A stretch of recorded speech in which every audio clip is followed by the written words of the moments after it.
இன்னைக்கு ஒரு செம்மையான காமெடியான விஷயம் நடந்துச்சு. என்னன்னா, ஒருத்தன் வந்து கமெண்ட்ல திட்டிக்கிட்டே இருந்தான். யாரும் தெரில, நம்மள ஃபாலோ கூட பண்ணி வைக்கல.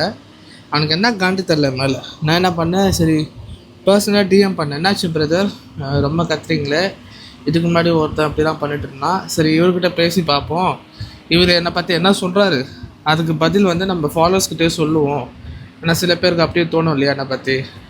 அவர் என்ன சொல்கிறாருன்னா, சவுதியில் வாழ்ந்துட்டு வந்திருக்க, 10 வருஷம் இருந்திருக்கேன், சோறு போட்ட பூமியை பற்றி தப்பாக சொல்கிறிய அப்படின்னு சொன்னார்ல. நான் தப்பாக சொல்லலை, இருக்கிறதா சொல்கிறேன்.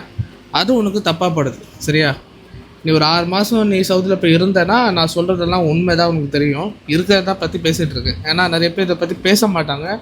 ஏன்னா அவங்களுக்கு திருப்பி சவுதிக்கு போகணும் அண்ட் அங்கே அந்த காசு வேணும், அதுக்காக வந்து பேச மாட்டாங்க. ஒன்று அவங்க சவுதிக்குள்ளே இருப்பாங்க, பேசுனாங்கன்னா வச்சு செஞ்சுருவாங்க. ஏன்னா அங்கே ஃப்ரீடம் ஆஃப் ஸ்பீச் கிடையாது, பேசினா முடிச்சு விட்ருவாங்க சரியா.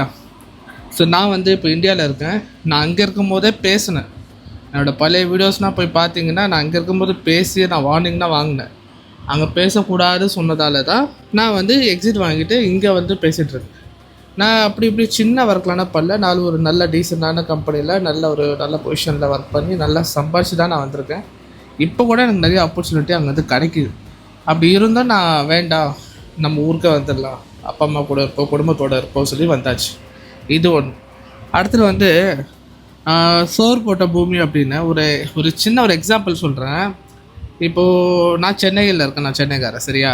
இப்போ நிறைய இங்கே நார்த் இந்தியன்ஸ்னால் இங்கே வராங்க, வந்துட்டு இங்கே வேலை செஞ்சுட்டு திருப்பி அங்கே ஊருக்கு போகும்போது சென்னையிலையும் அடிக்கிறாங்க, அங்கேயோ ரோடு சரியில்லை அப்படின்னு சொன்னோன்னே, இங்கே வந்து பொழைச்சிட்டு இப்படி தப்பாக பேசுறியான்னு பேசினா என்னோட முட்டாள் யாரும் கிடையாது சரியா.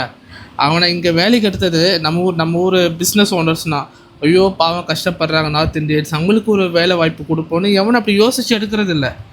இங்கே இருக்க தமிழ் ஆளோட அவன் கம்மியாக சம்பளம் வாங்குறான், அதுவும் நம்ம மாடு மாதிரி உழைக்கிறான். அவனை இப்படி எடுத்து அவனை யூஸ் பண்ணிக்கிறாங்க, அவ்வளோதான். அதுக்கு இங்கே வந்து அவன் உழைக்கிறான், அதுக்கு நம்ம சம்பளம் கொடுக்குறான், அவ்வளோதான். அதுக்காக அவன் வந்து நம்மளை பாராட்டி சொல்கிறது வந்து ஒரு கெட்ட மனநிலை அது ஆக்சுவலி. அதே மாதிரி தான் சவுதியில் நம்ம ரொம்ப சீப்பான ப்ரைஸில் உங்களுக்கு வேலை செஞ்சு கொடுக்குறோம் சரியா. நம்ம ஸ்கில் செட் இருக்கிறவன் அதே சவுதிக்காரனாக இருந்தால் அவன் பல ஆயிரம் ரியால் கேட்பான். இது நம்ம வந்து சில ஆயிரம் ரியாலில் நம்ம வேலை செய்யணும். அது ஒரு ரீசன் தான். பேசிக்கிட்டே போகலாம், அடுத்த வீடியோவில் சொல்கிறேன்.